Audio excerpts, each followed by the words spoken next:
G'day everyone, and thanks for joining me for our 2024 update. Just going to chat a few things about what's been for the last year and sort of what we've got planned coming up in 2024. Can't believe it's already Feb. I'm not sure where January went, but anyway, we'll take it up from Feb onwards. So I just thought I'd touch on last year first and sort of where we got to with last year and what sort of results we ended up having and, what that looked like with New South Wales coming into the play with 7-star and a few other things. So firstly, I just wanted to say a big thank you to everyone that's chose our services, worked with us over the last 12 months and, really made our business what it is today. Just a few fast stats. We completed over 1,500 residential projects last year and still counting. There's a lot of work in progress in that as well. 300 commercial projects around the country, which went from schools to childcare centres to offices in warehouses to you name it. We really have tackled it. We ended up producing over 200 performance solutions for people that, for a variety of different reasons, both residential and commercial. It could be cost-saving measures, difficulty meeting compliance with different types of materials, or something that was a challenging aspect of the design that we've had to revert to a performance solution for. So that was really great, and that's an area that we've just continued to expand. And 40 plus SDAs, Sustainable Design Assessments, for different developments, mostly around the Victoria area for those with best scorecards and storm ratings and all sorts of different reports for that. So thank you to everyone for working with us. We really enjoy what we do, and from everything here, we couldn't do our job without you guys choosing us, so we really do appreciate it.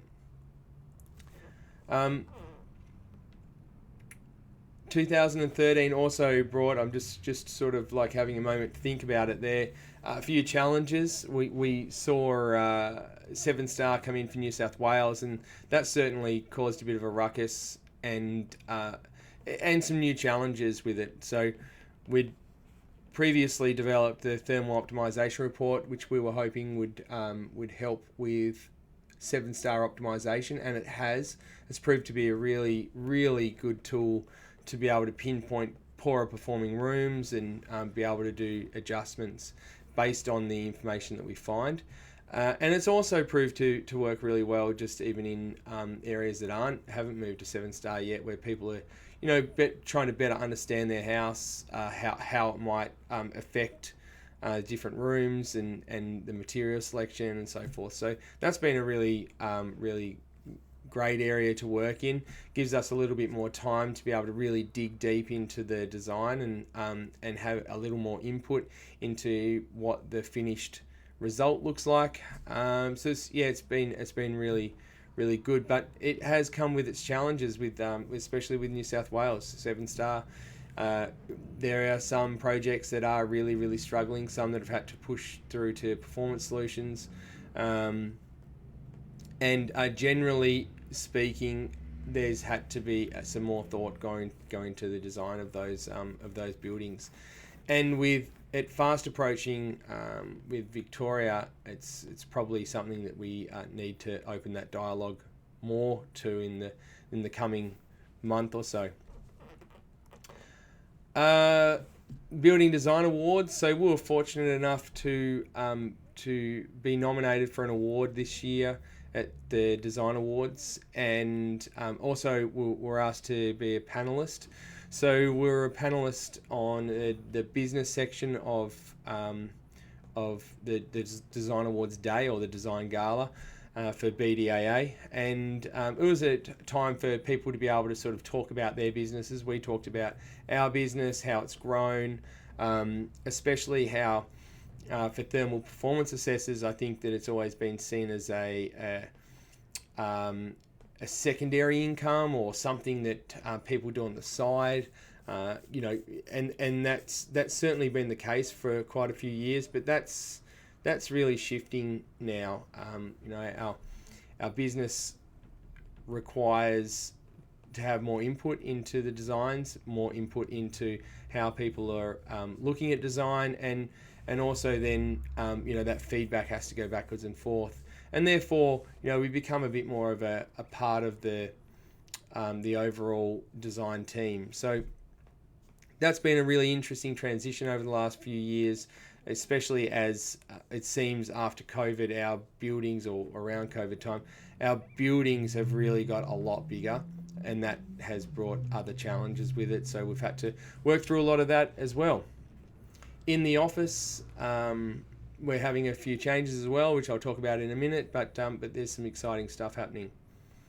In the awards, like I say, we sat down and chatted about the business side of things. It gave people an opportunity to sort of talk to us and ask us questions about our business, and vice versa. And we were fortunate enough to walk away with an award on the night, which was the President's Award for the BDAA.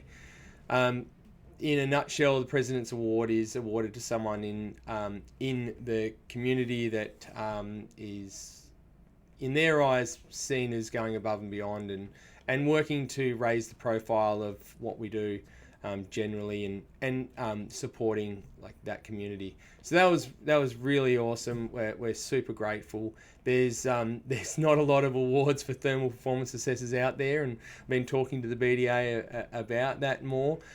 So there's probably some really cool things coming up in the future there. But to snag an award of that nature was just amazing for us, and also just gave us in the office here a real sense of we're on the right track. We work really hard doing what we do each day, but it's difficult to know how that's received sometimes. So it's nice to get that feedback. For 2024 and beyond, well, there's 3 things that are happening, 2 of which are industry changes, and then there's stuff about us. So 7-star in Victoria with whole of home, well, that's set to, at the moment at least, it's set to come in May. Whether we get a delay on that, I don't know at this point, but it's certainly on the cards. And then we have the practice note, or the EEO4 update.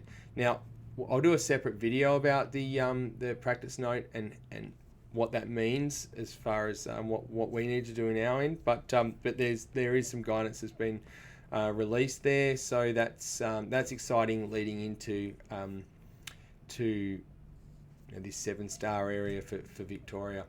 It is worth noting that, so if you're not familiar with the EEO4, that is for residential extensions and renovations, and it's predominantly for Victoria, but the methodology can be used in other states depending on how it's viewed, and it traditionally has been a quite a good base to be able to form an argument or work off.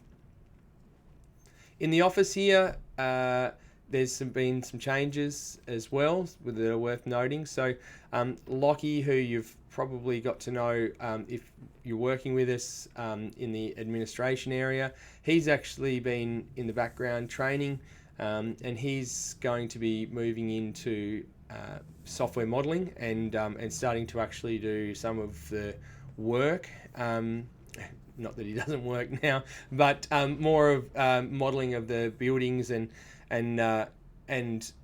specifications. So he's been doing amendments and like smaller jobs over the last 18 months or so, and now he's transitioning in. So we've got a new person starting in admin whose name's Alex. He will be starting on Monday, and we're really excited to have him on board. So the team here is expanding. We've got more resources.